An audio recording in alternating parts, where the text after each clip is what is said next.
Hello, and welcome to the August edition of ESG 5 in 5 podcast, the podcast in which we spend 5 minutes exploring 5 aspects of the key ESG trend set to shape the market this month.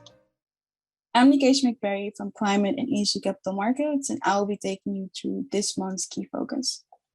As highlighted in our August edition of our corporate ESG briefing, Bloomberg has reported that the next milestone in the EU's effort to create a so-called EU Social Taxonomy has indefinitely been put on hold. Suggested social taxonomy was supposed to be the EU's next milestone in creating a guidebook for driving capital towards socially valuable activities. In the same way that the existing green taxonomy provides a framework for assessing whether a particular activity is environmentally sustainable. So let's explore 5 aspects of the social taxonomy, why it has been delayed, and what this delay means for the market. So first thing first, what are taxonomies? They're essentially systems for organizing information and form the basis of codes for sustainable corporate conduct and investing. Within Europe, you have the EU Green Taxonomy, which is a classification system to help investors understand whether an economic activity is environmentally sustainable.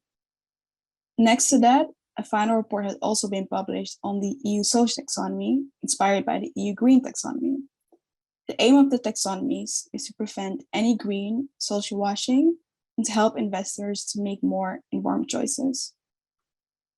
Secondly, which jurisdictions have taxonomies? The EU has set a global benchmark with its taxonomy. However, the EU is not the only one developing a taxonomy. There are several countries working on their own version of a taxonomy, including the UK, China, and Japan, to name a few. However, this does raise questions as to how these taxonomies will interact and how global companies and investors should expect to deal with these standards if they diverge too much or when they overlap.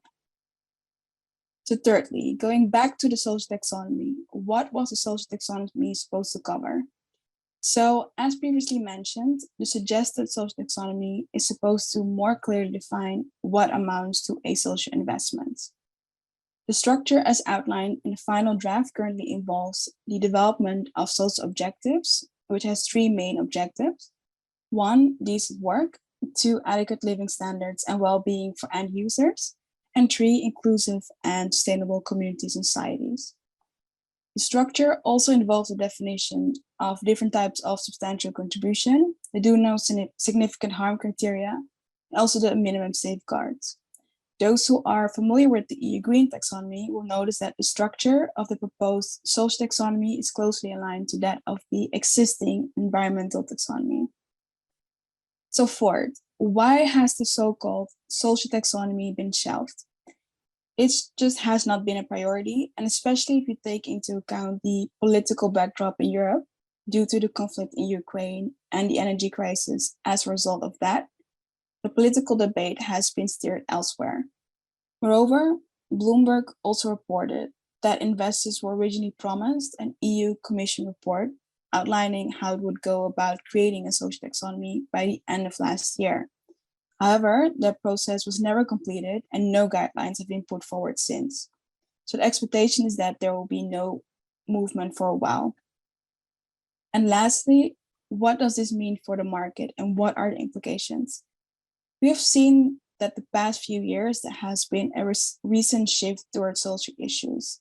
Case in point, the social bond market has experienced tremendous growth in the past few years, driven by also the COVID-19 pandemic. Investors are also launching social bond funds, as seen with NN Investment Partners and AXA early this year. So if the EU social taxonomy is being put on hold, it means that it may put the S in ESG off the regulatory map for a while. It also means that investors would have to look at their own existing methodologies and tools to assess the S of ESG, which might differ from investor to investor, instead of investor referring to a common framework and having the same kind of approach. Thanks for listening to this month's Corporate ESG 5 in 5. I hope you found it useful. As always, please be sure to check out our monthly newsletter, linked in the description, for more on the key ESG trends shaping the market this month. And if you like this episode, please follow the channel and click the notification bell so you can get future episodes as soon as they are released. Thanks again and see you next time.